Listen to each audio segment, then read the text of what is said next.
Hello guys, तपाईलाई स्वागत छ यो नयाँ भिडियोमा। आज म आकाशजीको घरमा छु। आज उहाँले हामीलाई बोलाउनु भएको छ। उहाँको आतिथ्य सत्कार गरिसक्नु भएको छ। नमस्ते सबैजनालाई। मेरो नाम चाहिँ आकाश ठाकुर हो अनि म नेपालको सर्लाहीबाट छु। त्यसै गरी हामीसँग मलाई लगायत हाम्रो साथीहरूलाई इन्भाइट गर्ने आकाशजी हुनुहुन्छ। आकाशजी केही भन्न चाहनुहुन्छ? तपाईहरुलाई धेरै धेरै धन्यवाद। विशेष गरेर यो निमन्त्रणालाई एकदमै स्वीकार गरिदिनु हो। मेरो घरमा तपाईहरु आउँदा एकदमै मलाई त लक्षण आएको जस्तो फिल भइरहेछ हैन। एकदम खुसी, आत्मादेखि नै खुसी छु। धेरै धन्यवाद तपाईहरुलाई। त्यसै गरी हामीसँग टङ्कजी हुनुहुन्छ। टङ्कजी के छ दाइ? नमस्कार। आज हामी आदरणीय व्यक्तित्व आकाश अधिकारी सर, उहाँले हामीहरूलाई निकै प्रेम गर्नुहुन्छ। उहाँ दिदी हुनुहुन्छ। फेरि त्यस्तै एउटा आतिथ्यता। आज हामी आकाश ठाकुर बाबु, उनी अब अमेरिकामा यस्तो अध्ययन गर्दैछन्। नेपालको समेत एउटा गर्व र पहिचानलाई उच्च बनाउनेछन्। र हाम्रो एकदम सहृदय मित्र हुनु प्रताप खनाल सर।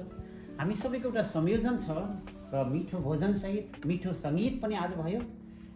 यो सधैँ यो मित्रता सद्भाव हामी सधैँ निरन्तर बढ्नेछ। म टङ्कमण घिमिरे, नमस्कार।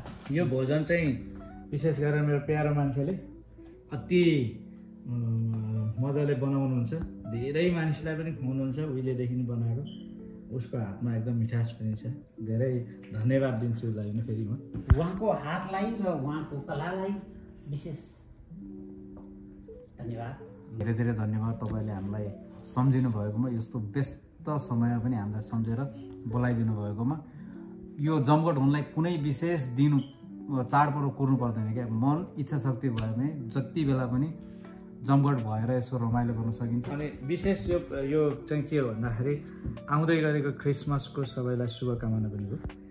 ख्रिस्ट येशूले सबैलाई शान्ति दिउन्, मुक्ति दिउन्। कति मुक्ति पाएको छैन भने मुक्ति पाउने प्रयास गर्नु होला।